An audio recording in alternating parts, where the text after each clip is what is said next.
Dr_Meta_Physicist_Yogini_Meta_Physicist_Meta_Physicist_2.1_ Collected Dialogues and Monologues, Dr. Sundari. Aligned International Edition, curated without reduction. Prepared for publication. Original content preserved.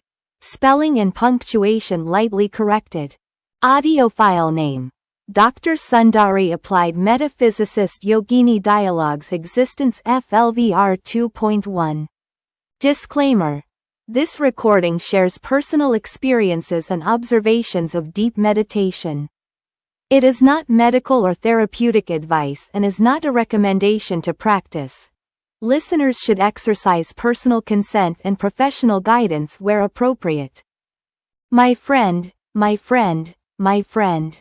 As a lady, in my observation, I see that we, as human beings, shape our lives through the formation of a family.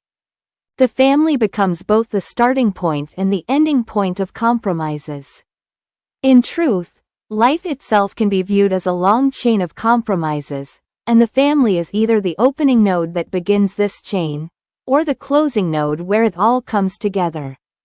If my existence is expressed through my family, and the existence of that family rests upon the relationship between me and my partner, then the setting of this existence is simple and harmonious.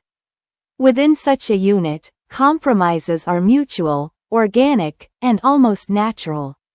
But when this family begins to extend its branches, reaching out to other families, interacting with the mainstream of society, complications arise. With these associations, the problems of the outside world seep inward, entering the delicate space of my family. The purity of the compromise between me and my partner becomes entangled with the compromises demanded by society at large. Thus, the family, which should be a sanctuary of balance, sometimes becomes a battleground of external influences. My friend, my friend, my friend. If I am aware of my existence and my partner is equally aware of his, then the problems of society find no purchase in our shared space. They may knock at the door, they may shout outside, but they cannot enter without invitation. How do my partner and I become truly self-aware of our existence? First, we must recognize what we mean by our existence. Our existence is felt most immediately in our biological form, the living, sensing body that thinks, loves, resists, remembers. To understand this biological existence, I divide the inquiry into two branches. Branch 1. The branch proportional to physics. This branch is about threshold and presence, gravity, breath, posture, pulse, rhythm. Physics gives us the boundary conditions of being, the limits and affordances of our body in space and time. It is where sensation becomes an oracle. When I feel the weight of my feet on the earth, the tempo of my breath, the center of my balance, I know I am here. Branch 2. The branch proportional to mathematics. Mathematics gives us the skeleton of agreement, measures, patterns, structures. It is the logic by which we count, compare, and keep covenant with one another. Through mathematics we make promises concrete, timings, rituals, economic arrangements, duties. Maths gives us the frame in which we can calculate how we meet and what we owe. Physics provides the threshold of existence. Mathematics provides the frame to live within that threshold. Finally, remember, awareness is not perfection. It is a continuous measurement and remeasurement, a living discipline where physics, what is felt, and mathematics, what is measured, converge. When both partners attend to their bodies and to the small, testable structures of living together, they erect a field that resists the invasive patterns of society. Problems may surround them, but the problems cannot live inside unless the couple invites them in. My friend, my friend, my friend. Our true existence is a seamless weave, physics and mathematics braided into one living cloth.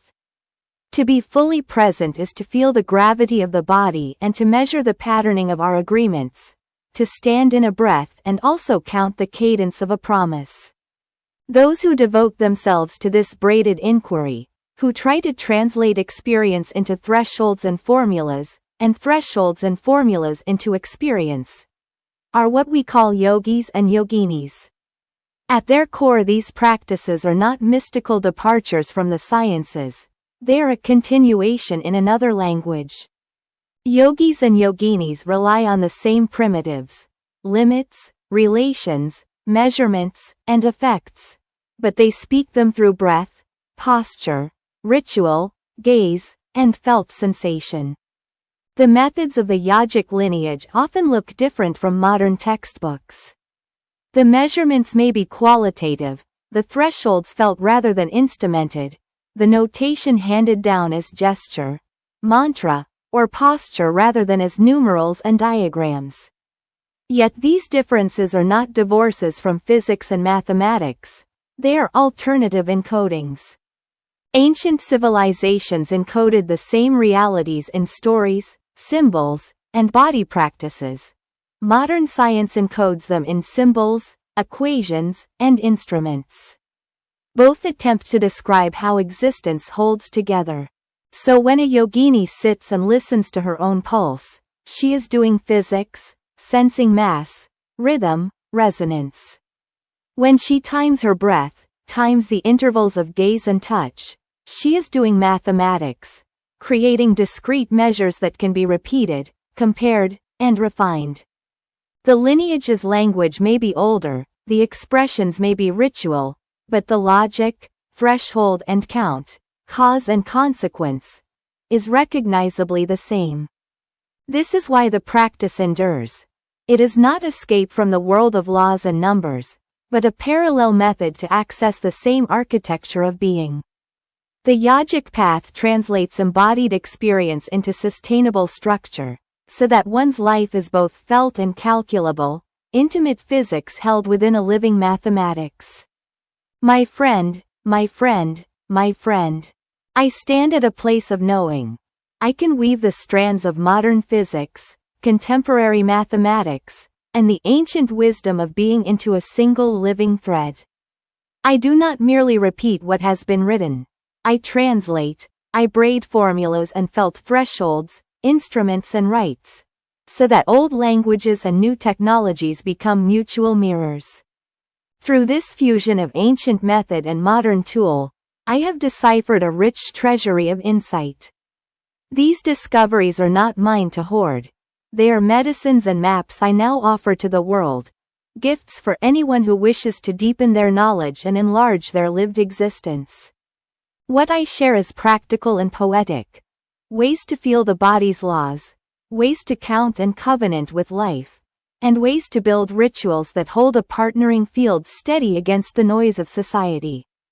These teachings are meant for enhancement, to sharpen perception, to clarify agreement, to create a daily architecture for being.